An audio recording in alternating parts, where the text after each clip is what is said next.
Hola, hola, buenos días. Buenos días, bienvenidos todos. Vamos a iniciar. Ante todo, queremos darle las gracias en nombre de CHT y en nombre de CR Tax Consulting.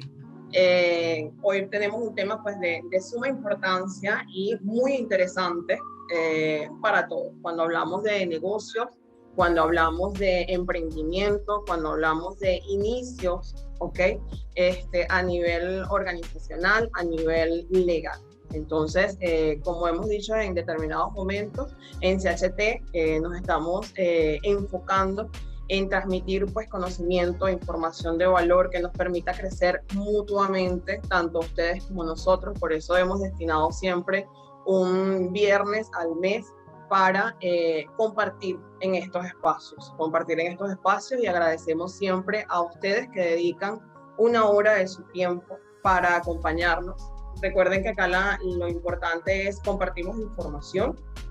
Si bien es cierto, nosotros también estamos en proceso de crecimiento y estamos hablando de un crecimiento constante y mutuo. CHT Consulting, somos una consultoría de recursos humanos y tecnología, y pues CR Tax Consulting, una empresa pues dedicada a el área tributaria, dedicada a los aspectos legales que involucran muchas organizaciones y muchas empresas. Pues les saludo, mi nombre es Isis García, especialista en el área de ventas, especialista en el área de marketing, muy enfocada y apasionada por el mundo de las ventas, siempre tratando de alcanzar esos objetivos que se trazan las organizaciones, representante pues de la comunidad de CHT en esta oportunidad. Bienvenidos sean todos entonces a este nuevo webinar. Hablamos de emprendimiento, hablamos de negocio operativo. Ok, disculpen, un errorcito técnico por acá. Hablamos de emprendimiento, hablamos de negocios operativos. Muchas personas al decidir emprender requieren de esfuerzo, dedicación, requiere de horas hombres, inversión de horas hombres. Cuando estamos hablando, cuando estamos hablando de un inicio de negocio, son muchos los aspectos que van relacionados con este ámbito. Podemos ser en muchas ocasiones expertos en un área y conocedores de otra. De esto se trata. Un proceso de investigación pues constante, un proceso de análisis constante que se ajuste a nuestros nichos de mercado, a nuestros negocios. La planificación, como siempre lo hemos mencionado, la planificación es vital, es ideal diseñar un plan de negocio estratégico que nos permita alcanzar y llegar a los objetivos. La definición de objetivos, tiempos que sean medibles, y que podamos colocarlos en una barra que nos permita ir tomando correctivos durante ese periodo de tiempo que nosotros definimos. Cuando iniciamos un negocio o decidimos emprender, necesitamos estar, como lo mencioné hace unos minutos, en un aprendizaje constante. Siempre necesitamos ir un poquito más allá. Hoy en día los clientes son quienes nos dicen, inclusive muchas veces, sus necesidades, ya saben qué desean, ya saben hasta dónde desean llegar, y es por eso que nosotros tenemos que ir más allá. Hay muchos aspectos que están involucrados dentro de nuestros negocios, y estos son aspectos que se involucran o afectan nuestro negocio como tal. Estamos hablando de aspectos legales. Muchas veces hay muchas personas que deciden emprender y desconocen todo lo que esto involucra. Muchas figuras desconocen qué es una persona natural, qué es una persona jurídica, cuáles son estas obligaciones. Entonces, si bien es cierto, nosotros probablemente no somos expertos en esta materia, pero sí es muy importante ser conocedores de esta. Y es por esto que nosotros hoy decidimos iniciar este webinar. Cumplimiento de obligaciones, deberes y derechos que son importantes, que debemos manifestar, que debemos cumplir, que debemos acatar. Muchas obligaciones son fiscales, pueden prelar nuestra actividad, o el incumplimiento de esta pueden prelar nuestras actividades. Por eso es que hoy nos acompaña Por eso es que hoy nos acompaña el licenciado Adolfo Campos, abogado especialista en el área tributaria, socio de la empresa CR Tax Consulting, una persona pues muy activa con la comunidad, es columnista de la prensa, ¿ok? Yo ahorita los voy a dejar con el licenciado Adolfo Campos. Recuerda que la intención es que podamos compartir, entonces si surgen algunas preguntas las pueden ir colocando en el chat, yo voy tomando nota y al final de la presentación del licenciado las compartimos y las comentamos, ¿ok? Muchísimas gracias y bienvenidos, esperamos de verdad que esta información que van a recibir en este momento sea completamente de provecho. Licenciado, cuando guste. ¿Bien? Ahora sí. Perfecto. Ok. Esto es lo nuevo, esto es la nueva época, ¿verdad? Cuando nos imaginábamos estar un viernes a las 11 de la mañana comunicándonos de forma remota y cada quien en diversas partes del país o del mundo. Pero es lo divertido y es acostumbrarnos a estas nuevas modalidades y cambios. Y precisamente el tema impositivo en este año que llevamos de pandemia ha dado saltos enormes, tremendos y cuantitativos. Vamos a hacer una revisión bastante rápida dentro del tiempo que se nos ha otorgado para conversar sobre diversos aspectos que tenemos que tomar en cuenta al momento de emprender un negocio, al momento de iniciar un emprendimiento o el desarrollo de una carrera profesional. Primeramente vamos a hablar sobre el concepto de contribuyente, los tipos de renta en Panamá, los costos y gastos deducibles, qué no es deducible, cuáles son los deberes y obligaciones que tengo como ciudadano, como contribuyente, y adicional, cuáles son los principales tributos que pueden aplicar a un negocio en Panamá o los de más interés, y adicional vamos a ver sobre los impuestos municipales, que no hay que descuidarlos nunca. Y la pregunta que siempre nos hacemos, ¿debo iniciar mi negocio como una persona natural, como una persona jurídica? ¿Qué es lo que más nos conviene o qué es lo que debemos hacer desde el punto de vista tributario? Por último y no menos importante, los derechos del contribuyente, y quedo abierto para cualquier pregunta o comentario que a bien tenga. Siguiente presentación. Dicho lo anterior, nosotros tenemos que tomar en cuenta qué es el concepto de contribuyente. En nuestro país tenemos un principio que se llama principio de renta territorial, es decir, contribuyente es toda aquella persona que produzca una renta sujeta a impuestos dentro de la República de Panamá, indistintamente dónde se realiza el pago. A diferencia de otros criterios o principios que rigen el mundo en la cual pueden utilizar un régimen de renta mundial, es decir, indistintamente en qué parte del mundo usted se encuentra, el vínculo de nacionalidad, el vínculo de ciudadanía puede ser, representar que usted tributariamente está atado a esa jurisdicción y tenga que pagar impuestos indistintamente de donde la produce. En nuestro caso, en el caso panameño, lo importante, hay un micrófono abierto. En nuestro país, básicamente, lo que rige es el principio de renta territorial. Es decir, dónde se presta el servicio, dónde se transfiere el bien, dónde se presta la profesión, indistintamente dónde se pague esto. Eso vamos a tenerlo en cuenta a lo largo de nuestra presentación. Por su parte, te dice, bueno, ¿qué es renta gravable? Es la que se produce de cualquier fuente lícito dentro de la República de Panamá. Por ventas, por transferencias de bienes, por prestación de servicios, lo que nosotros imaginemos que puede entrar dentro de la licitud de un acto profesional o un acto de negocios. Los tipos de renta en Panamá están divididos en tres grandes fuentes: las rentas gravables, las rentas exentas, exoneradas y la fuente extranjera. La gravable es la que nos interesa porque es la que nos hace pagar impuestos. Las exentas son aquellas por leyes especiales que determina el mismo fisco, que no estarán sujetas, el mismo legislador a través de una norma, que no estarán sujetas a un tipo de impuesto, o por regímenes especiales. Y exoneradas son las que establecidas en el mismo código fiscal, que te dice, mira, esto sí me interesa, pero por tener esta categoría o tener esta naturaleza de persona o de negocio, no la vamos a gravar. Y la de fuente extranjera es, vamos, todo lo que ocurra fuera de Panamá, tomando en consideración que contribuyente y renta gravable van atados de la mano al tema en nuestro país de el principio de renta territorial, es decir, lo producido dentro de Panamá. Y mira lo interesante, no hay una diferenciación en nuestra legislación que contribuyente puede ser hasta una persona jurídica, puede ser una persona natural, indistintamente si es nacional o extranjero. Más adelante vamos a ver las diferentes categorías o los momentos en que una persona extranjera puede convertirse en contribuyente en nuestro país. Por su parte, los costos y los gastos deducibles, que vamos a hacer revisión un poquito más adelante, es, oye, todo aquello que me sirva a mí para producir renta o conservar la fuente que produce esa renta.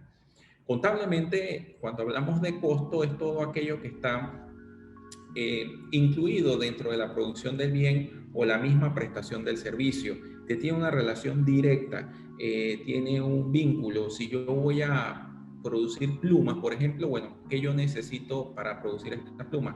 Necesito la tinta, necesito el plástico, necesito la caja, el envoltorio. Esos son los costos directamente relacionados al tema de la producción de la pluma. Y o el bolígrafo, y los gastos de todo lo que se circunscribe alrededor de la producción de esta pluma, honorarios, alquileres, transporte, incluso salarios de algún personal que no esté directamente vinculado a la producción de la pluma. Pero en sí, todos los costos y los gastos tienen que estar vinculados a la producción de la renta y sobre todo tener una sustentabilidad frente a la administración tributaria, que así debe ser. Siguiente, por favor. Dicho lo anterior,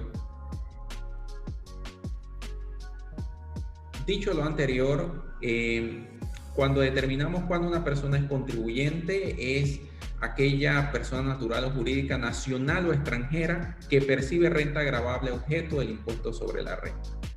La planilla ocasional es una forma de generación de renta en nuestro país. Aquellas personas que vienen a prestar un servicio profesional bajo contratación y necesitan obtener un estatus migratorio por el tiempo que están prestando el servicio, evidentemente pagar los impuestos que corresponden, como seguro educativo, impuestos sobre la renta y en el caso del impuesto de transferencia de bienes muebles y servicios, porque también se está prestando dentro de la República de Panamá, o IVA, como le conocen en otras jurisdicciones.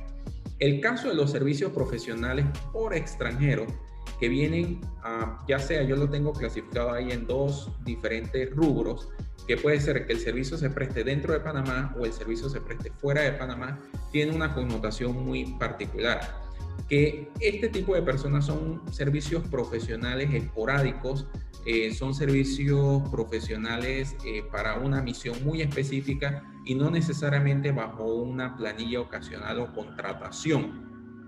Y estas personas o servicios profesionales lo he dividido porque tiene una implicación con el ITBMS. A ver, el Código Fiscal anterior al año 2005 no tenía una afectación para una persona que prestaba un servicio desde el extranjero y usted simplemente le mandaba el pago.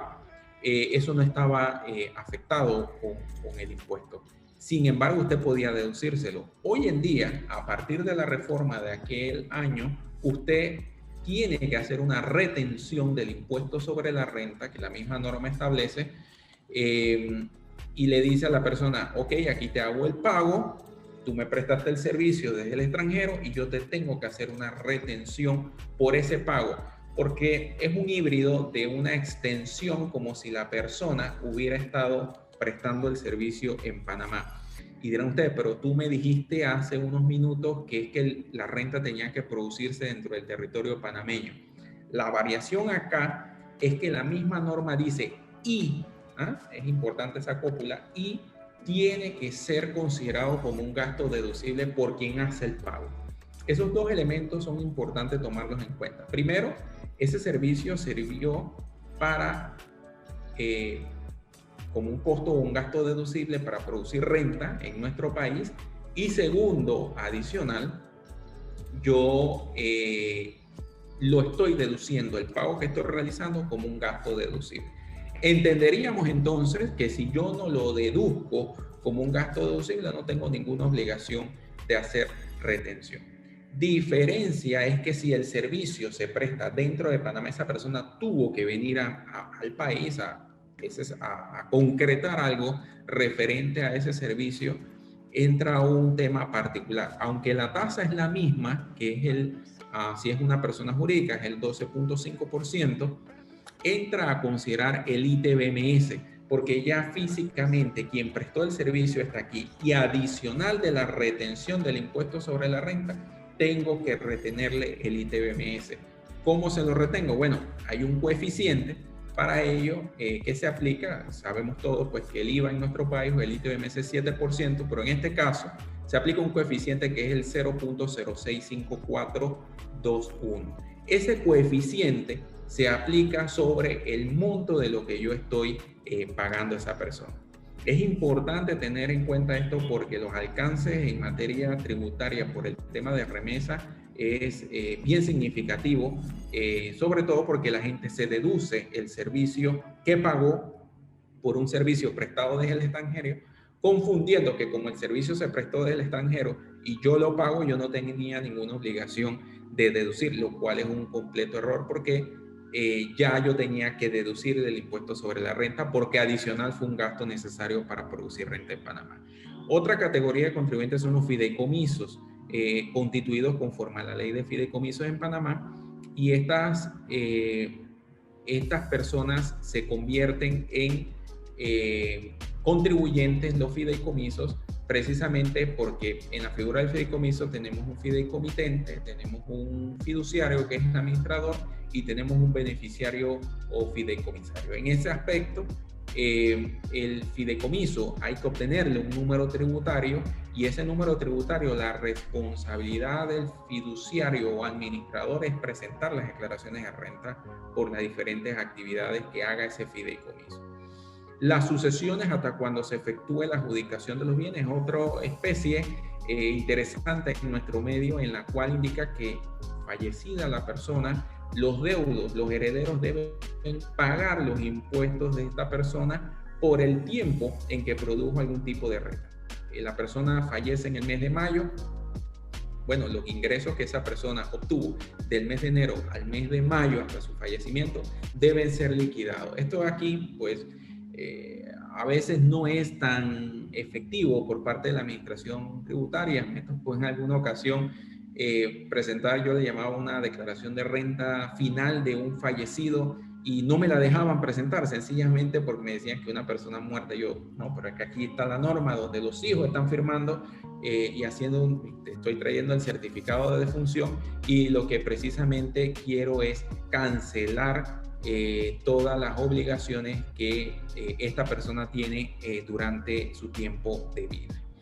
Las sociedades accidentales o los consorcios también tienen una responsabilidad y son considerados como contribuyentes en nuestro país en la medida que produzcan renta, y el consorcio también obtiene un número tributario especial o un RUC especial precisamente para pagar el impuesto por la renta que produce en nuestro país, donde varias empresas se unen para un punto específico. No es una persona.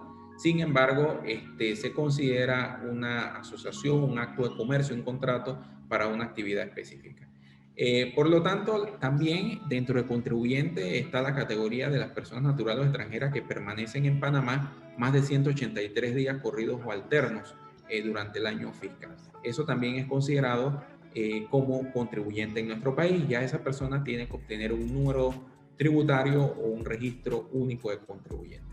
Los deportistas, músicos, agrupaciones profesionales tienen una clasificación especial y son considerados contribuyentes, una especie de planilla ocasional, pero van a pagar una tarifa específica o especial, que es del 15% por los ingresos devengados, considerando a las agrupaciones profesionales, en el caso de los músicos, como un todo, en el caso de los equipos también como un todo, y no se mira de forma individual. Esto va atado también a los diferentes permisos que hay que obtener a nivel de migración para obtener las pagisalvos de la autoridad de la Dirección General de Ingresos. Siguiente. En cuanto a la mención especial de los bienes inmuebles, en Panamá existe una categoría especial, a pesar de que es un derecho real, que son los bienes inmuebles. Los bienes inmuebles son considerados una especie de contribuyentes, se les otorga un RUC, obviamente, tienen a un propietario, que puede ser una persona natural o jurídica, pero son identificados como un RUC y tienen la categoría también de morosidad, pueden tener procesos ejecutivos de cobro, obviamente quien es responsable es el propietario. La clasificación de los obligados tributarios que les comenté puntos anteriores tiene unos rubros por determinar. Los contribuyentes, ya definimos quiénes son. Los agentes de retención son precisamente aquellos que tienen que hacer una retención del impuesto sobre la renta, del ITBMS, y no lo hicieron. Ojo, que es diferente a los agentes de percepción. Usted va a una farmacia y compra un perfume, y en ese momento que usted pasa por caja, a usted le van a hacer una percepción o le van a recaudar el ITBMS. Ese comercio lo que va a hacer es hacer la operación contable del ITBMS que se hace todos los meses de crédito y débito y va a remitir la diferencia al fisco. Eso es una operación básicamente de recaudación de un tributo por cuenta ajena, que el fisco lo amerita o ha hecho este tipo de distribución de las responsabilidades tributarias. Y los terceros responsables es cuando existe algún tipo de solidaridad. Por ejemplo, aquellos empleadores que tienen la obligación de retener el impuesto sobre la renta, aquellas personas que hagan un pago al extranjero y tienen la obligación de retener el impuesto sobre la renta o el ITBMS y no lo hacen. En ese momento existe una solidaridad por quien tenía la obligación y no lo hizo, y es la persona a la que van a buscar para que pague la cuenta y pase por ventanilla de la DGI. Siguiente.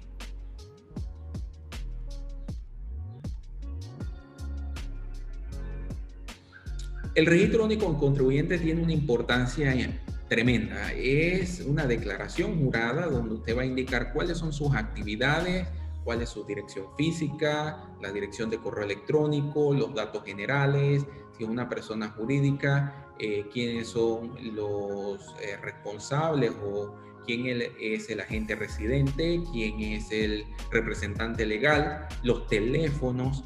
Y también es muy importante en el registro único de contribuyentes delimitar cuáles son las obligaciones tributarias que usted tiene que cumplir. Por default, a veces el sistema le pone a usted que son actividades abiertas, y eso es peligroso porque una empresa que no necesita pagar impuestos en Panamá, por ejemplo, que solamente, como ya revisamos, realiza actividades fuera de la República de Panamá, es decir, renta de fuente extranjera, no necesita tener obligaciones tributarias y puede estarle generando obligaciones y omisiones que más adelante le van a hacer ir o va a tener que ir a la Dirección General de Ingresos y resolver estos conflictos. El NIT es la clave de acceso o el número de identificación para que usted pueda entrar a través de su RUC y conjuntamente con su NIT y visualizar en su computador todos los elementos de pago, todas las fechas de cumplimiento, cuáles son los impuestos que le corresponde y demás. El 8NT, quizás algunos lo han escuchado, es un número de RUC especial dedicado a los extranjeros, a los fideicomisos, también a las asociaciones accidentales, como hablamos más adelante. ¿Por qué 8? Porque, bueno, es la provincia de Panamá. Si fuera en la provincia de Chiriquí, es 4. Si fuera en la provincia de Colón, es 2. Y dependiendo el número de la provincia, asimismo se determina el número inicial. Es el número tributario. En este caso, pues el más común es 8NT por tratarse de la provincia de Panamá. Siguiente. La renta gravable producida dentro de nuestro país, ya vimos las clasificaciones. Una persona puede estar produciendo renta en nuestro país de localmente, que es una renta que está sujeta a impuestos sobre la renta y todas las condiciones, pero también de forma simultánea puede tener renta de fuente extranjera y fuente exenta. Dentro de la fuente exenta, la más clásica que conocemos son los intereses bancarios o por depósitos. Esa renta sí hay que declararla, hay que incluirla dentro de la línea que corresponde. Nuestra recomendación es que si usted va a tener actividades de fuente extranjera y de fuente local, no las tenga juntas en una sola compañía por el tema de los máximos costos y gastos deducibles. ¿Qué significa esto? Anteriormente, al año 2010, la fórmula del Código Fiscal decía, mira, yo me dedico a actividades locales dentro de Panamá y actividades que totalmente surten efectos fuera de Panamá. Ok, yo puedo determinar, decía el código en ese momento, cuáles son mis costos que afectan y mis gastos que afectan directamente la renta local y los clasifico, los segmentos y esos costos y gastos me castigan la renta local. Por lo tanto, bajan mis ingresos y mi renta gravable para sujeta al impuesto sobre la renta. Y también puedo identificar cuáles son los costos y los gastos y obviamente la renta de fuente extranjera que afectan o ayudan a producir esa renta. Y yo podía hacer esa clasificación o esa segmentación. A partir del 2010 aparece la fórmula que se llama MCGD, que es el máximo costo y gasto deducible, que no es más que te dice, oye, vamos aquí a evitar el juega vivo y que las personas muy sugerentemente hagan y clasifiquen una renta que tenga un costo y gasto de fuente extranjera y me vayan a castigar esos costos y los gastos a la renta de fuente local. Entonces, esa fórmula lo que hace es una proporcionalidad de los ingresos totales y te dice cuánto, por regla de 3, cuánto significa el porcentaje de la renta de fuente local y cuánto significa la renta de fuente extranjera en virtud de los ingresos totales. Eso lo interesante es que si usted tiene la mezcla o la disyuntiva de tener en una misma compañía usted a título personal renta de fuente local, renta de fuente extranjera y lo mete todo en una sola bolsa, usted se puede estar llevando un pedazo probablemente de la renta de fuente local y de esos costos y de esos gastos se los puede estar jalando la renta de fuente extranjera. Si la renta de fuente extranjera es superior a la renta de fuente local. Entonces es preferible tener dos compañías o dos negocios que se dediquen a temas diferentes. Adicional a ello, y sin querer extenderme en ese tema, hubo también un cambio en donde se grava con un 5% la renta de fuente extranjera. De dividendo, eso anteriormente era tasa cero. Entonces, obviamente, tras que me van a peñiscar parte de mis costos y mis gastos de fuente local para llevármelos a la renta de fuente extranjera, que no hace nada porque eso no paga impuestos sobre la renta, ya lo revisamos, adicional me van a poner a pagar un 5% de impuesto de dividendo, que es el impuesto sobre la renta que grava las utilidades que se repartan a los accionistas, un 5%. No, simplemente entonces por eso conviene tener divididas las operaciones. Dentro de las remesas ya hicimos una mención especial cuando son prestadas dentro de Panamá, cuando son prestadas fuera de Panamá. Muy importante el primer bullet que he señalado del ITBMS.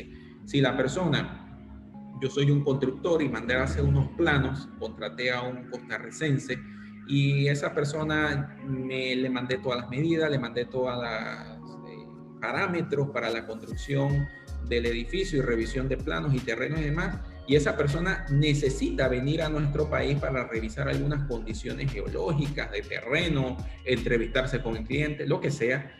Esa venida a Panamá, esa proporción de haber venido a Panamá, necesita una segmentación, una determinación en relación al ITBMS. Ya les decía del coeficiente que aplica, el 0.065421, si la memoria no me es infiel, y ese coeficiente o especial va incluido dentro del precio y yo tengo que retenerle el ITBMS más el impuesto sobre la renta causada, todo dentro del precio. O sea, que el tico va a recibir por prestar parte del servicio en Panamá, la proporción del tiempo que estuvo en Panamá, pagar impuestos sobre la renta, más el ITBMS. ¿Por qué? Porque yo aquí lo voy a considerar como un costo y un gasto deducible para mi declaración de renta en cuanto a lo que me cobró esa persona para poder hacer el plan. Los costos y los gastos deducibles, hay siempre que estemos determinando cuándo un costo y un gasto es deducible, tenemos que hacernos la pregunta, ¿ese costo y ese gasto es necesario para producir la renta o conservar la fuente? Si la respuesta es sí, entonces un costo y gasto deducible. E importante, debe estar documentado. Las declaraciones juradas de renta tienen diferentes periodos fiscales. El normal que nosotros conocemos para su presentación es del 1 de enero al 31 de diciembre de cada año. Pero pueden existir periodos fiscales especiales dependiendo del rubro o el tipo de negocio que haga esta persona, si es agrícola o si tiene que consolidar con el tema de todas las empresas a nivel internacional y tiene otro periodo fiscal. Esto se solicita a la Dirección General de Ingresos, no es automático, y la Dirección General de Ingresos se lo autoriza, que es lo que se llama periodos fiscales especiales. Paradójicamente, no he visto, pero considero que no es prohibido, al menos el decreto sí lo dice, pero no lo dice la ley, y hay una disyuntiva, lo dejo nada más sobre el tapete, que una persona natural pueda tener periodo fiscal especial. Por lo general, las personas naturales tienen su renta del 1 al 31, pero no he visto si una persona natural ha pedido periodo fiscal especial. Pudiera hacerlo, el decreto no lo permite, el decreto reglamentario de impuestos sobre la renta, pero la ley no lo prohíbe. Entonces hay el choque, ¿no?, de normas donde debe prevalecer la ley. Sin embargo, no he visto tal condición o tal solicitud todavía, pero lo dejo sobre el escritorio, que puede ser una condición que alguien pudiera experimentar, intentar hacerlo. Y el paz y salvo es bien importante. Si usted está al día en sus impuestos, usted le van a expedir el paz y salvo por cada una de las obligaciones tributarias, ojo, que usted reportó en las obligaciones del RUC.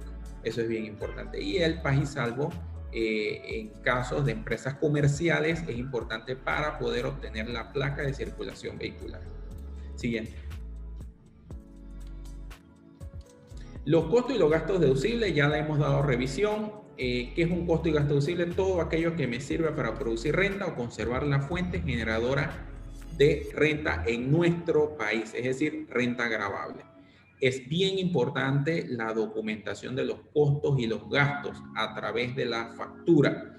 Ya aquí vamos a hablar pues más adelante los compañeros de CHT sobre el tema de facturación, y en otros webinars los han tocado.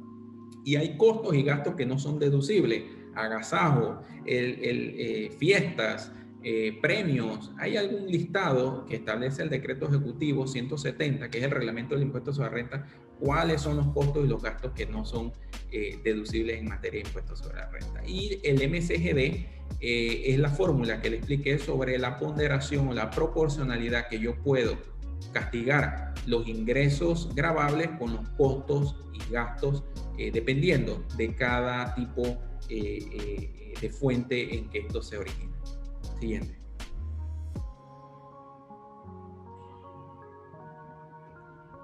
La declaración jurada de renta está establecida en el Código Fiscal. Las personas naturales tienen hasta el 15 de marzo, es decir, el lunes próximo. Las personas jurídicas hasta el 31 de marzo. Usted puede pedir una prórroga de un mes más. Antes eran 2 meses, hoy en tiempo es un mes más. Esto es para las personas naturales jurídicas con periodo fiscal normal, es decir, del 1 de enero al 31 de diciembre.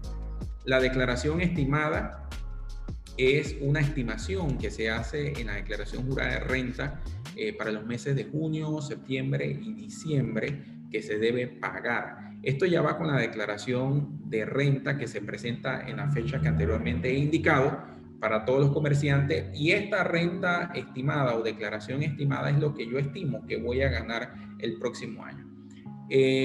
Por lo general, por default, el sistema de cálculo de impuestos sobre la renta toma el mismo monto del impuesto causado. Nunca he visto a alguien que ponga más.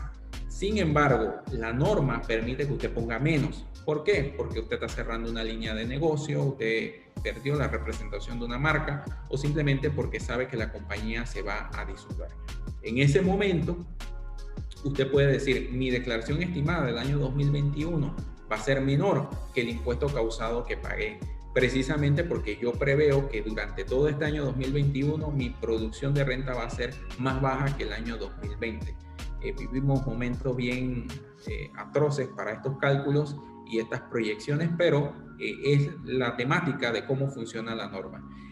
Ahora, si usted pone un monto menor, no es prohibido, sin embargo, puede ser sujeto a revisión por parte de la Dirección General de Ingresos de preguntarle por qué ha puesto un monto menor. Para eso existen las explicaciones lógicas y las que yo previamente le he indicado: pérdida de una línea de negocio, pérdida de una marca, cierre eventual del negocio, pérdida de clientes.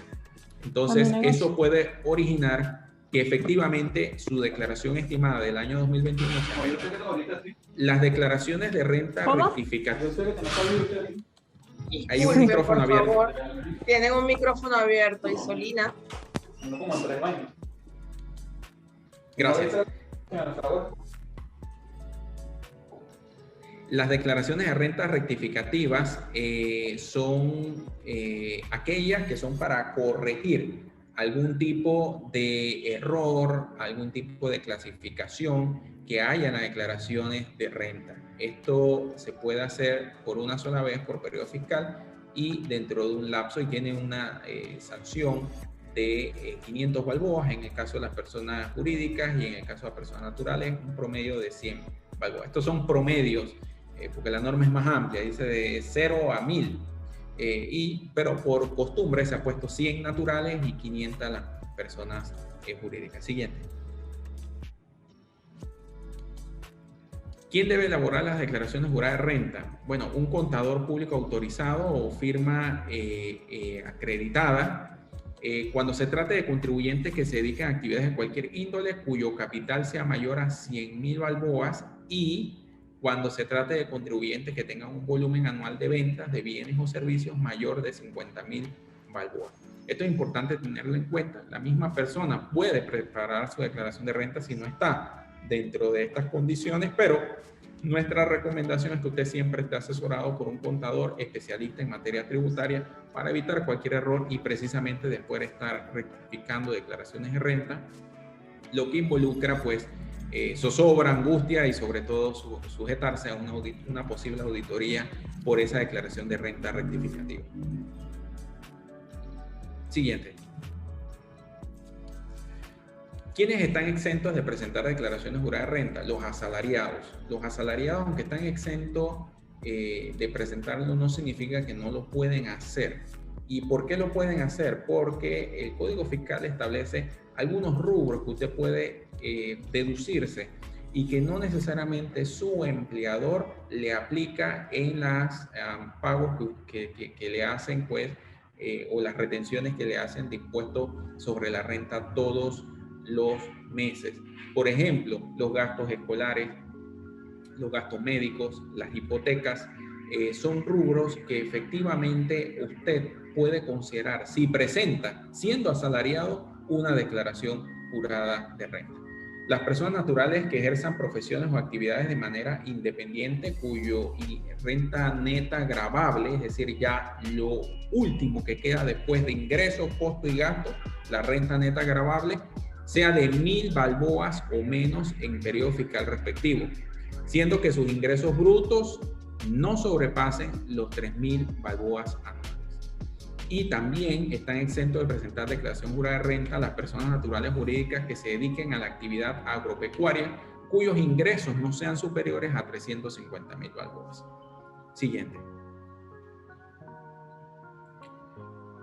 También están exentos de impuestos sobre la renta. Esta es una lista bastante cerrada: los cuerpos diplomático consular, los intereses reconocidos sobre los depósitos a cuenta, ya lo había comentado, los asilos, los hospicios, los orfanatos, fundaciones y asociaciones sin fines de lucro debidamente reconocidas, y igualmente los premios de la lotería, las iglesias, de cualquier culto, todo eso está libre de impuestos sobre la renta. El Estado, los municipios, las instituciones autónomas y semiautónomas también están libres del impuesto sobre la renta. Siguiente. La declaración jurada de rentas, es importante tener a mano la revisión en cuanto a los impuestos municipales y la obtención de un aviso de operación. Cuando usted obtiene un aviso de operación, inmediatamente usted queda bajo el registro de Panamá Emprende y se le manda la comunicación al municipio en la cual usted indicó y declaró bajo gravedad de juramento que iba a desarrollar esa actividad o desarrollar ese ejercicio comercial. ¿Quiénes tienen la obligación de obtener un aviso de operación? Bueno, quienes realizan un acto de comercio o una actividad comercial dentro de la República de Panamá y con incidencia dentro de la República de Panamá. De repente usted está establecido en Panamá, pero sus actividades no tienen ninguna implicación con nuestro país y todas son rentas de fuente extranjera, no tiene la obligación de obtener un aviso de operación y ya así lo ha dicho la Dirección de Comercio Interior del Ministerio de Comercio e Industria.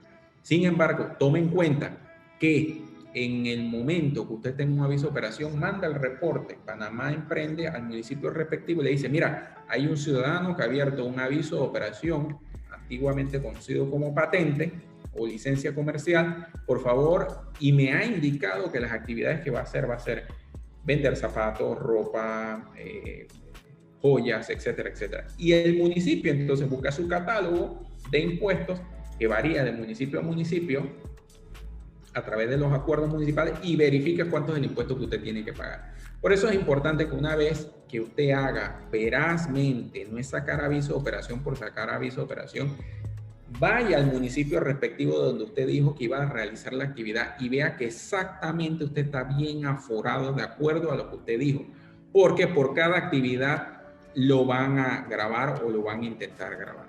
Entonces es bien importante que usted esté muy bien delimitado, muy bien enterado de cuáles son las actividades que están declaradas o están aforadas dentro del municipio respectivo y evitar pagar impuestos de más.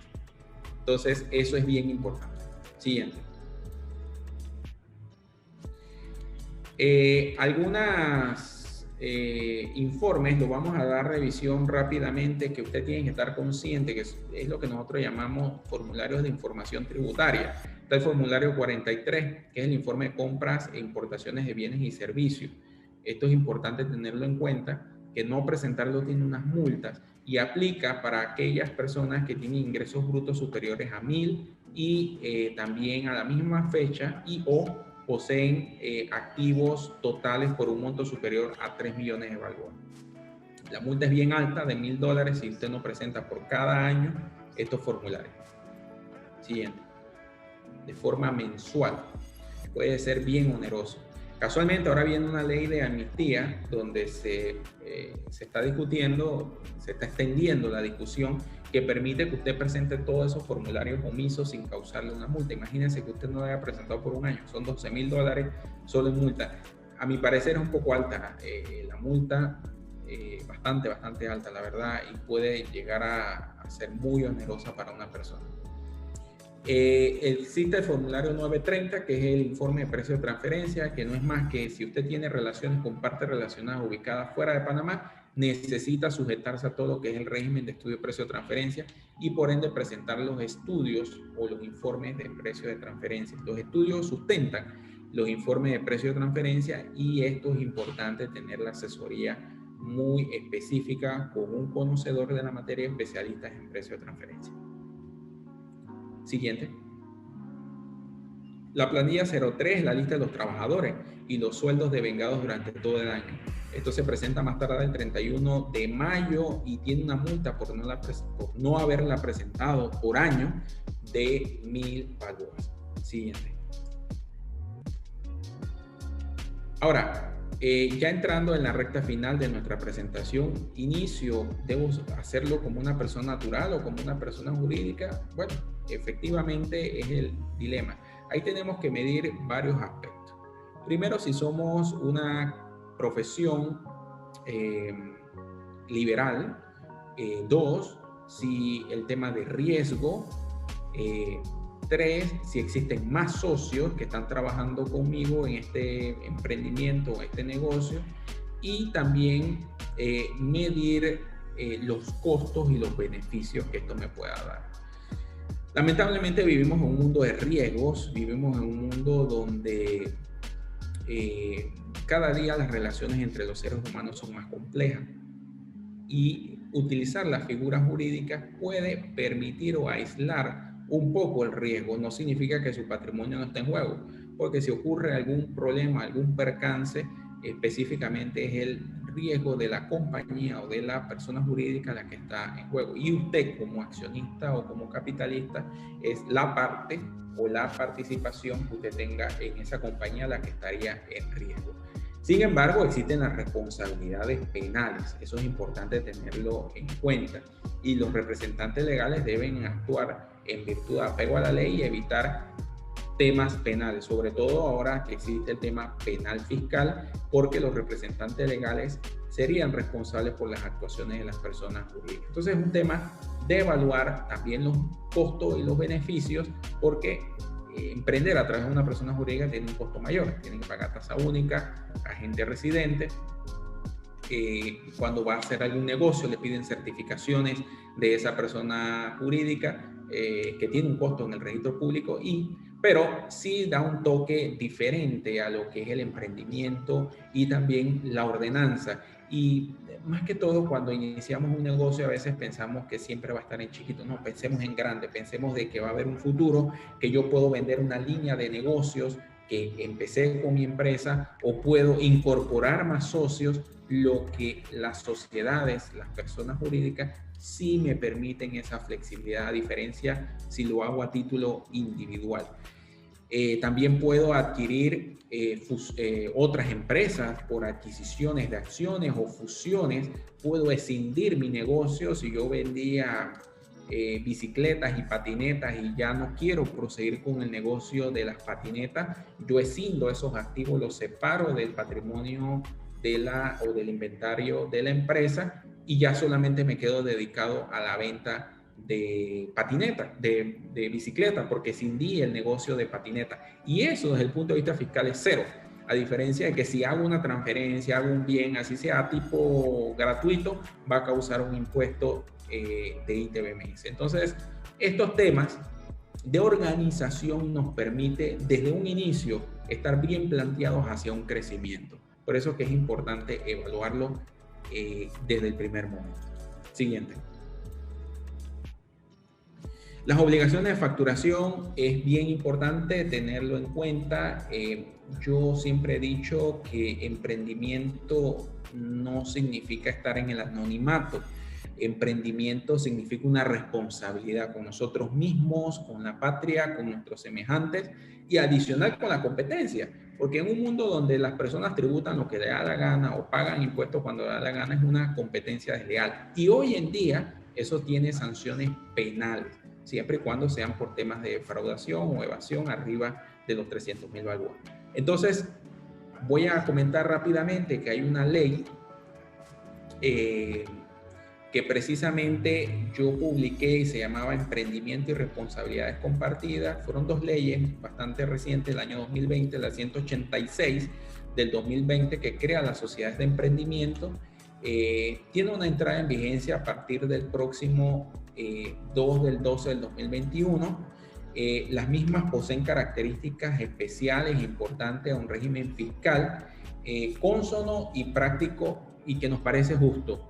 Sí exonera a este tipo de sociedades el impuesto sobre la renta por los 2 primeros años, e igualmente la exoneración de utilizar equipo fiscal para facturar, la deducibilidad de las donaciones que reciban estas empresas hasta 10.000 balboas por periodo fiscal, y posibles descuentos de hasta un 50% en los aranceles que afecten la importación de bienes y servicios, y la exoneración de la tasa única. Estos beneficios relacionados al impuesto sobre la renta, el de la tasa única anual, la facturación, tienen vigencia por los 2 años desde su inscripción en el registro público. Es importante tenerlo en cuenta. Por su parte, la ley 189, que reforma el Código Fiscal, crea un régimen especial de impuestos sobre la renta aplicable a las micro, pequeñas y medianas empresas. Ojo, aquí hay algunas críticas frente a esta ley que es muy rígida en el sentido de que primero tengo que inscribirme en ANPYME, luego después de inscribirme en ANPYME,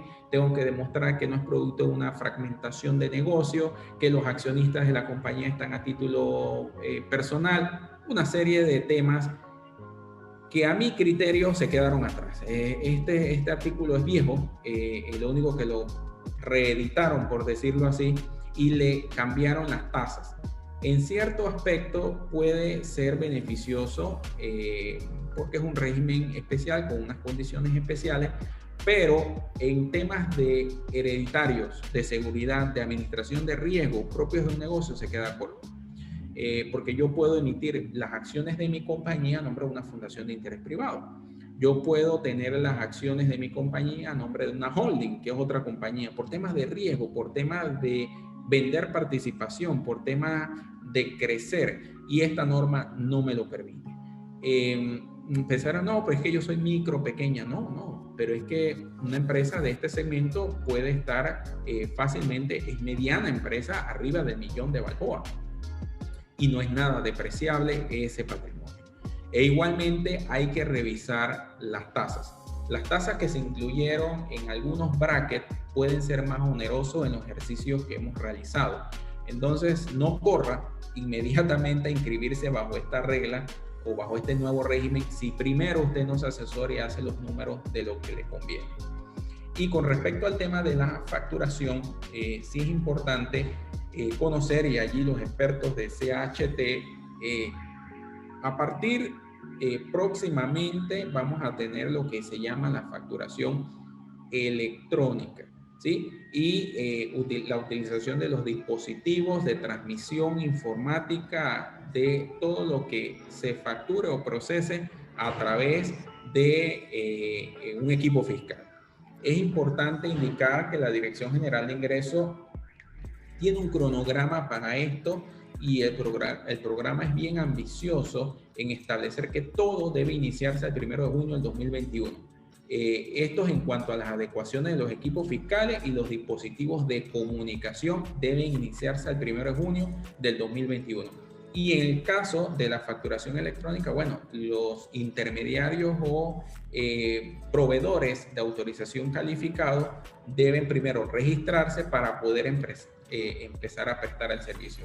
Ellos no son más que los agentes intermedios, ¿verdad?, que serán el enlace entre el emisor de la factura, es decir, el comercio, usted, y la Dirección General de Ingresos. Ellos dan una validación y seguridad al proceso de facturación. Es muy evidente que el proceso de facturación electrónica es un cambio positivo para nuestro país.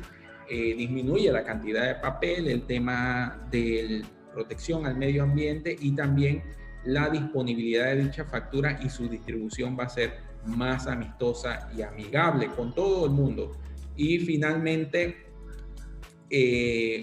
nos ayudaría en otros aspectos como mantener el inventario físico de nuestras ventas, mantener también un control de la mercancía que se vende, y puede, aunque ser un costo importante la utilización de los proveedores estos intermedios, usted saque sus números y vea lo que le conviene.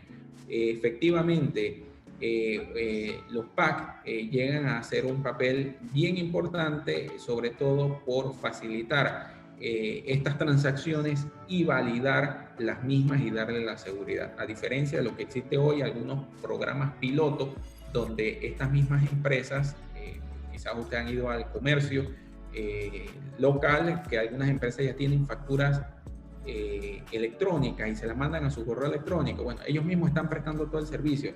Eso es bastante oneroso, bastante caro, y de ahí es que surgen los proveedores intermedios para la prestación de estos servicios llamados PAC. Siguiente, por favor. Algo que se me olvidaba, todos los costos y los gastos, creo que se los mencioné, tienen que estar emitidos y sustentados a través de una factura. El decreto ejecutivo 170 indica que al no tener usted una factura, al no tener un documento que sustente esa transacción, ese costo, ese gasto, puede ser objetado por la Dirección General de Ingresos. Sin embargo, La misma norma en el decreto reglamentario 170 dice que quien le prestó a usted el servicio, si no tiene la debida organización administrativa para emitirle una factura, no es problema suyo. Usted puede demostrar que efectivamente usted le giró el cheque, la persona lo cobró y que le firmó un talonario de ventas, por ejemplo, o de pago, y que usted tiene una factura y un servicio prestado. Lo que se trata es de documentar las transacciones. Eso ocurre muchísimo en lo que son el aspecto informal o la economía informal. Y que igual, repito, emprender no significa desconocer las normas tributarias ni estar en el anonimato. Y sabemos que hoy, con los cruces de información, aquella persona que está omisa en presentar una declaración de renta, en presentar todos los formularios que le dije y tiene reportes de diferentes fuentes, la van a llamar de la Dirección General de Ingresos. Hoy la Dirección General de Ingresos tiene facultades de ubicarlo usted por redes sociales, por WhatsApp, por Facebook, por cualquier medio idóneo que lista el mismo código fiscal para tratar de comunicarle su diferencia, su alcance, su omisión. Entonces hay que tener cuidado con eso, porque usted puede estar siendo revisado por los cruces de inteligencia fiscal que realiza la Dirección General de Ingresos, pues como parte de su trabajo, que es de recaudación de impuestos. Entonces, sí hay que tener en cuenta muy pendiente eso. Los derechos del contribuyente y los deberes del contribuyente, bueno, no queda más que decir que los derechos del contribuyente vinieron consagrados con la Ley 8 del 2010, un decálogo bien bonito, bien interesante, que hay que aplicarlo, que hay que cultivarlo, que hay que impulsarlo para que se cumpla. A mí el que más me gusta de todo ello es que siempre se debe indicar o siempre se debe estimar que el contribuyente, estamos frente a un contribuyente cumplidor de las normas tributarias. Esa presunción de contribuyente cumplidor para mí es bien importante que se respete. En cuanto a los derechos y las obligaciones, vamos, todo lo que hemos mencionado durante este tiempo, y además involucra cumplir con pagar los impuestos en los tiempos oportunos, así como sus liquidaciones y las declaraciones que haya que hacer. Sin embargo, también, como revisamos, existen los formularios de información tributaria con los cuales hay que cumplir. No hacerlo tiene sus sanciones y son parte de las obligaciones que como contribuyente tenemos que realizar en nuestro país. Siguiente. ¿Alguna pregunta o comentario? Muchas gracias. Gracias, licenciado. Muchísimas gracias por toda la información que nos ha transmitido. Efectivamente, como nos comenta y nos han demostrado con toda esta información el licenciado Adolfo Campos, no podemos desligar nuestra empresa de las obligaciones o compromisos fiscales y legales, ¿okay? Va muy atado. Un negocio es exitoso, definitivamente tiene que estar alineado dentro de todo el marco de la legalidad. Eso realmente pues nos abre las puertas. Dentro de SHT nos esmeramos y nos esforzamos por optimizar los procesos administrativos. Llevamos productos como sistemas de gestión de clientes, todo esto hilándolo al punto donde cerró ahorita el licenciado Adolfo. Hablamos de facturación electrónica. Todo esto iniciamos con un cliente y cerramos con una facturación, y esto conlleva una serie de obligaciones que debemos cumplir. Definitivamente la facturación electrónica ya la tenemos completamente cercana. Nosotros en CHT podemos apoyarles, cualquiera de ustedes como clientes que desee asesoramiento y necesite de nuestro apoyo, pues estamos completamente a la orden. Licenciado, yo tomé nota por acá de algunas preguntas. Nos dice Luz Quintanar, cuando usted mencionó, estaba hablando de fideicomiso, usted mencionó un porcentaje de coeficiente. ¿Pudiera repetirle a ella cuánto es esto? Sí, ese es el coeficiente que se utiliza para retención de ITBMS, ¿no? En la fuente pagadora. No es el 7%, es el 0.065421, si más no me equivoco, es el coeficiente a aplicar. Está en el código, está en el decreto ejecutivo 91 que reglamenta el ITBMS. Ok, perfecto. Seguimos con Juan Pablo Herrera, nos comenta, cuando se habla de renta por inversiones en bolsa de valores en Estados Unidos, si el corredor está en Estados Unidos, ¿esto genera alguna obligación tributaria acá en Panamá? El corredor está en Estados Unidos, las empresas que cotizan están en la bolsa en Estados Unidos, no generaría Sí. ningún tipo de renta en Panamá. Son servicios totalmente prestados fuera de Panamá. Ok, igualmente, Juan Pablo nos pregunta, cuando se habla de ingresos generados por operaciones en el mercado de redes, en el mercadeo de redes de multinivel, ¿esto genera algún tipo de obligación? ¿A qué llaman multinivel? No sé. Son como ventas, tipo pirámides, entendería. Entiendo yo que sí, licenciado Juan Pablo, si está por acá, puede comentarlo. Sí. Herbalife, me está hablando de Herbalife, habla de Ah, los temas. ok. Sí, me imaginé eso. Ventas piramidales en la cual yo consigo más vendedores. Sí, ese servicio está prestado aquí en Panamá. Totalmente. Genera obligaciones y compromisos tributarios. Totalmente. Nos pregunta la señora Lía Puello, cuando se habla de impuesto de remesas, ¿a partir de cuánto? ¿Es a partir de un monto anual o es cada vez que se realiza un pago a proveedor en el extranjero?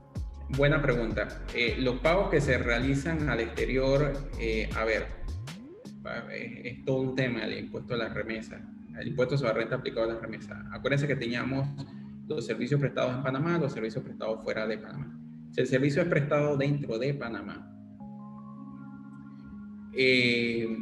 nosotros tenemos que considerar quién nos está prestando el servicio. Si nos lo está prestando una persona natural, hay que aplicarle la tarifa de las personas naturales. Si es una persona jurídica, se le aplica la tarifa de personas jurídicas. Allí viene el tema, porque en el caso de las personas naturales, los primeros 11.000 estarán libres de impuestos. A los primeros 11.000 están libres de impuestos, pues yo aplico la tarifa de personas naturales sobre el 50% de lo que he remesado. En el caso de las personas jurídicas, sobre el 50% de lo que yo remeso, le aplico la tarifa de personas jurídicas. En este caso es 25%.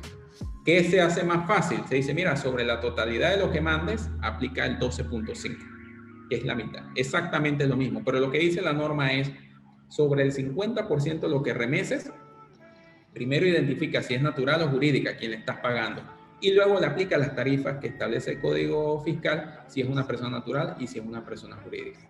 Eso es básicamente la diferencia entre una y otra. Ok, perfecto. No tengo más preguntas por acá. ¿Hay alguna persona dentro del grupo que tenga alguna interrogante que desee aclarar en este momento?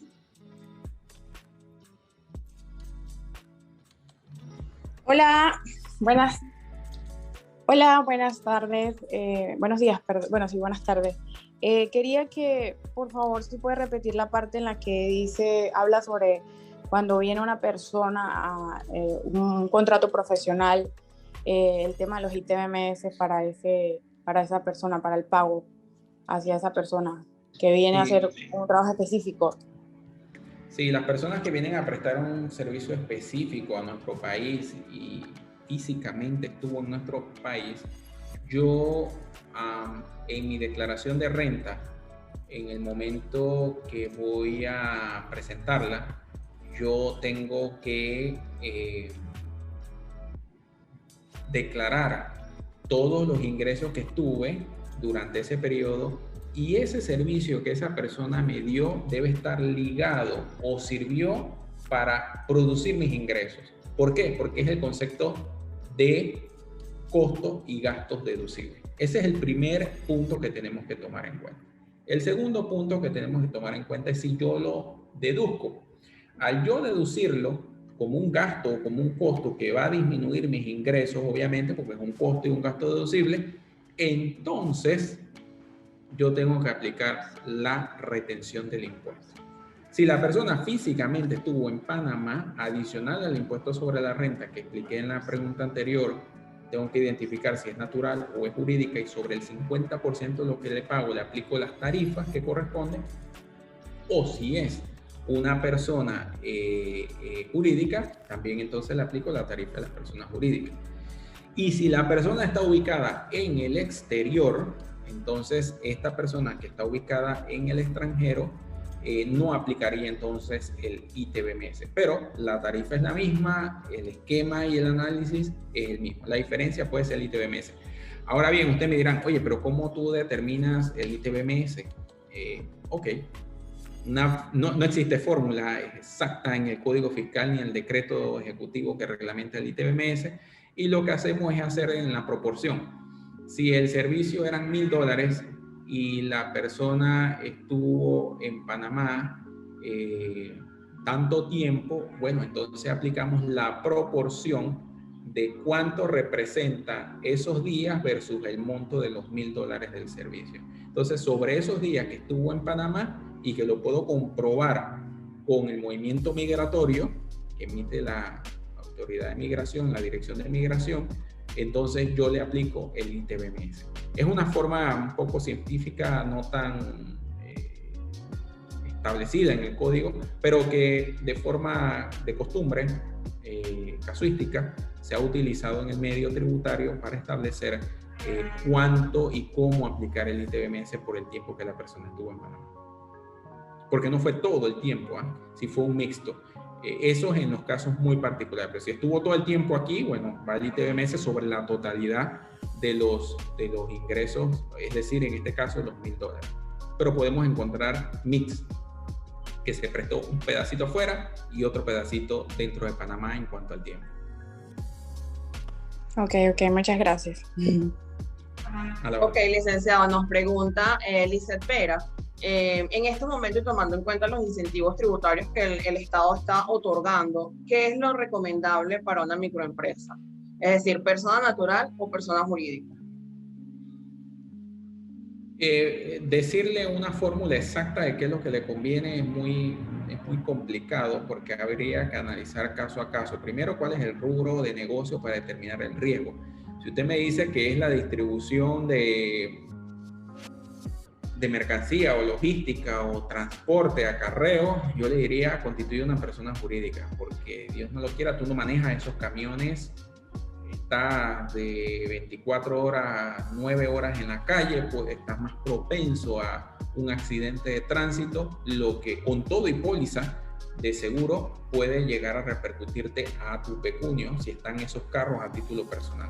Por eso es que hay que analizar caso a caso y verificar primero la naturaleza del negocio, dos, perspectivas de crecimiento y también el rubro bajo la cual yo ejerzo. Teniendo en cuenta que sea una persona jurídica, yo más adelante puedo ingresar otros socios, puedo darle una valorización más fácil porque es por acciones, y adicional puedo segmentar también mi negocio en otros tipos de negocio a medida que vaya creciendo, o puedo incluso venderlo de una forma más ágil y de una forma más interesante. Es un tema de sofisticación, pero me inclino más por la constitución de persona jurídica. Entendemos, es un gasto, pero hay que evaluar el tema de los costos y los beneficios, y debe estar dentro del business plan como parte de la creación o el emprendimiento, la constitución de las personas. Es un tema de riesgo y es un tema de medirlo. Ahora, si lo vemos desde el punto de vista impositivo, estar como persona natural tiene una ventaja, que es que el impuesto sobre la renta es más bajo. Los primeros 11,000 están libres de impuestos, luego de 11,000 hasta 50,000 usted paga 15%, a diferencia de las personas jurídicas que paga 25% por todo. Y adicional, en el caso de las personas jurídicas, usted va a pagar un impuesto de dividendo. ¿Qué es eso? Una vez ingreso menos costo menos gasto, queda una renta gravable, aplica el impuesto, le resulta un impuesto a pagar, y luego queda una utilidad con todo y el impuesto sobre la renta encabeza la sociedad. Esa utilidad, al momento de yo voltearme y pagársela a los accionistas, la DGI le dice pase por ventanilla porque tiene que pagarme un 10% sobre esa utilidad que distribuye. Al final, cuando nosotros hablamos de Panamá y decimos, oye, pues la la tasa efectiva en nuestro país, hay que sumar efectivamente tanto el impuesto sobre la renta de las personas jurídicas más el impuesto de dividendo. En este caso serían un 32.5%. Esa es la tasa efectiva en nuestro país. Pero es un tema, vuelvo y repito, de costo, beneficio, verificación del régimen en el cual me muevo, cuál es el riesgo en mi negocio y hasta dónde quiero llegar. Los beneficios tributarios obviamente conviene a una persona natural, viéndolo a primera vista, por la situación de que la tasa es menor y los primeros 11.000 están exentos. Ok, licenciado, nos consulta Lía, si una persona cobra por servicios profesionales como persona natural, ¿a partir de qué momento está obligado a lo que es cobrar y rendir tributo en cuanto a ITBMS, rendir declaración? Sí, a partir de los 3.000 mensuales o 36.000 al año. Toda transferencia de bienes y servicios en nuestro país, adicional al impuesto sobre la renta, está sujeta al IVA, al ITBMS, prestados en nuestro país, transferidos dentro de Panamá, así como la importación de esos bienes. Entonces, si la persona proyecta que va a generar más de $36.000 iniciando su negocio en este año, debe empezar desde el día 1 a facturar. Pero si ella hace su proyección de negocio, yo este año no voy a superar los $36.000, entonces no lo debe facturar. En el momento que sobrepase, ojalá es una buena noticia, entonces a partir de ese momento debería empezar a cobrar el ITBMS. ¿Qué ocurre? El ITBMS es un efecto cíclico porque uno tiene que ver siempre el año anterior. Estamos en el 2021, que fue cuando yo inicié mi emprendimiento. Yo dije, mira, yo no voy a cobrar los $36.000 y resulta ser que a diciembre yo completé los $36.000, terminé el año, no cobré ITBMS porque era mi año cero, mi año de inicio, y yo no proyecté que iba a superar los 36.000 y ya fue hasta final del periodo cuando lo superé. En el año 2022, el 1 de enero del 2022, yo debo mirar el año inmediatamente anterior y decir cuántos fueron mis ingresos del año inmediatamente anterior. Si digo y me sale que fueron $37.000, en ese momento yo debo empezar desde mi primera factura del año 2022 a cobrar el ITBMS. ¿Qué sucede entonces si durante todo el año 2022 yo cobro ITBMS? Llegó el 1 de enero del 2023 y resulta ser que cuando yo miro mi año inmediatamente anterior, es decir, el año 2022, mi facturación fue $32.000.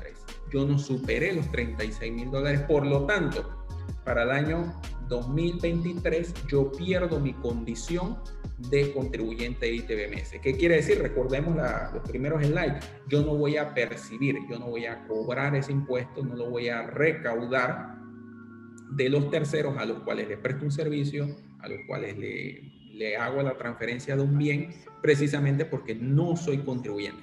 Eso es raro que ocurra, porque por lo general las empresas van en crecimiento, pero bueno, en estos temas de pandemia y en temas totalmente atípicos que estamos viviendo, es posible que esa condición pueda surgir en varios negocios, ¿no?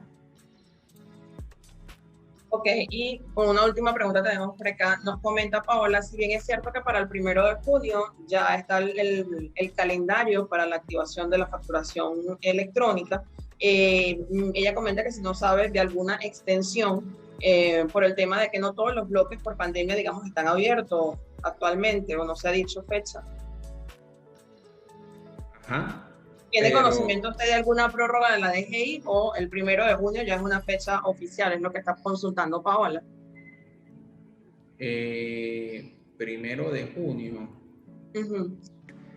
No, lo que se ha pedido a la Dirección General de Ingresos ha sido por los gremios de contadores que se extienda el periodo de presentación de declaración de renta. Eso todavía no tiene una respuesta ni un pronunciamiento oficial.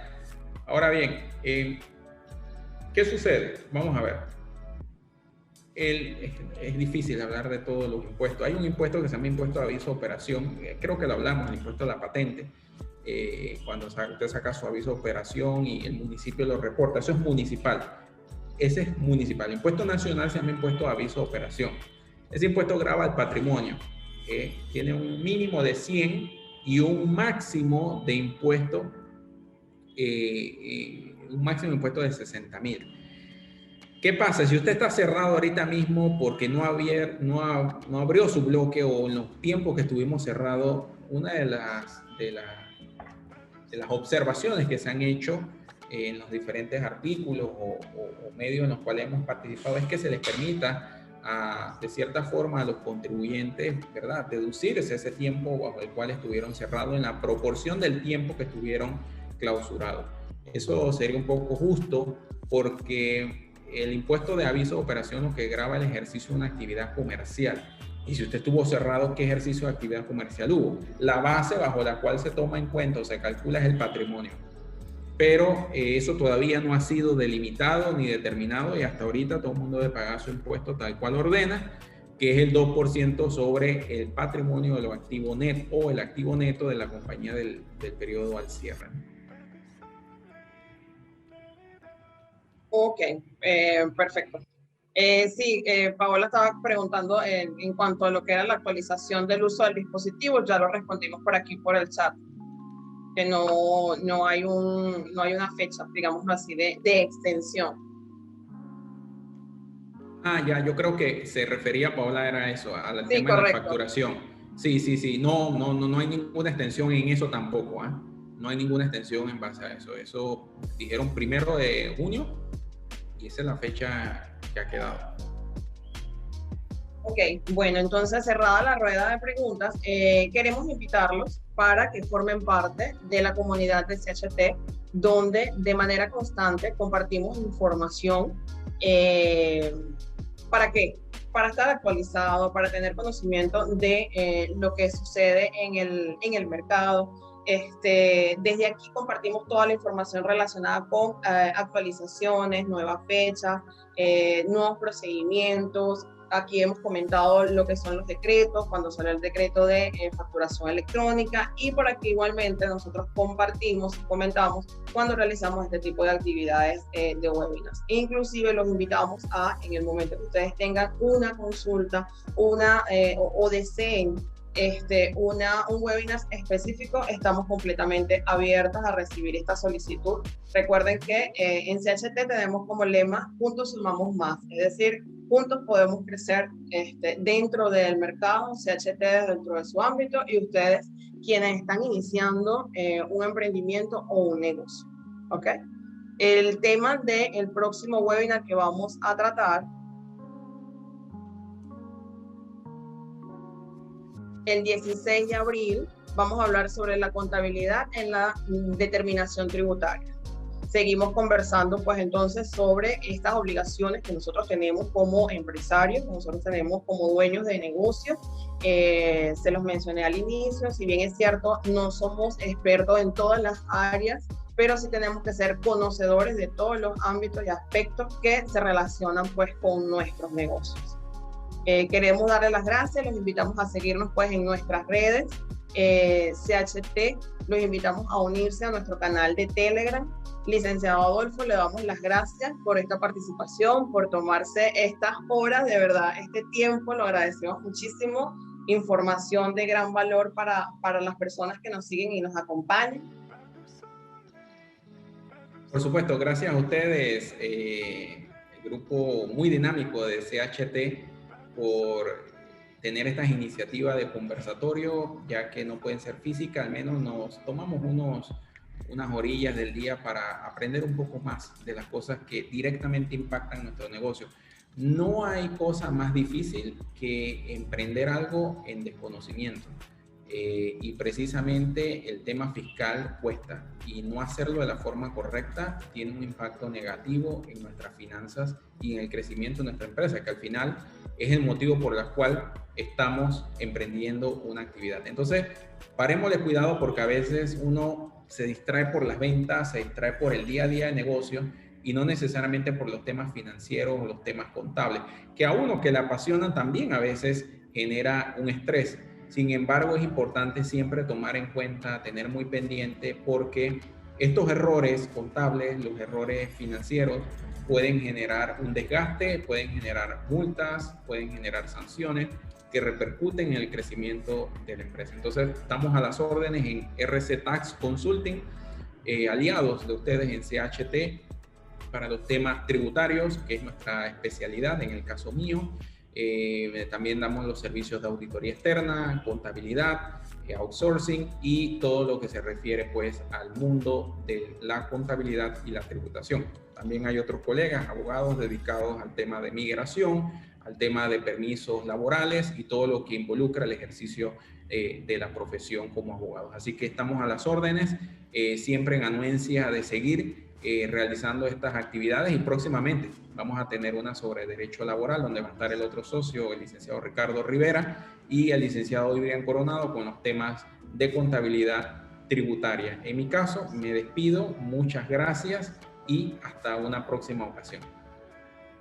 Así es, muchas gracias. Nos vemos el 16, si Dios quiere. Recuerden entonces, no olviden que los procesos no pueden estar desligados de todos los obligaciones administrativas, obligaciones legales y tributarias. No podemos emprender, como decimos, digamos vulgarmente, de forma desordenada. Tenemos que hacer las cosas coordinadamente y estamos en CHT igualmente pues para apoyarlo dentro de su proceso de gestión, dentro de los inicios. Muchísimas gracias. Jenny, te doy la palabra. ¿Querías comentar algo por acá? Bueno, principalmente brindarle las gracias al licenciado Adolfo por todo el tiempo que se tomó para prepararnos todo este tema de gran valor.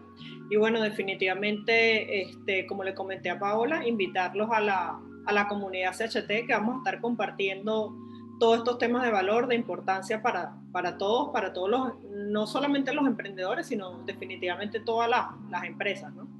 Y le vamos a estar adelantando los temas que vayan surgiendo con respecto tanto a los dispositivos fiscales como a la facturación electrónica. Entonces, definitivamente la invitación es a que nos sigan en nuestras redes sociales, a que sean parte de la comunidad CHT, y de igual manera siempre vamos a estar compartiendo todos estos webinars que vamos a estar dando una vez al mes. Y bueno, gracias. Darle las gracias por haber asistido el día de hoy. Hasta luego. Feliz viernes.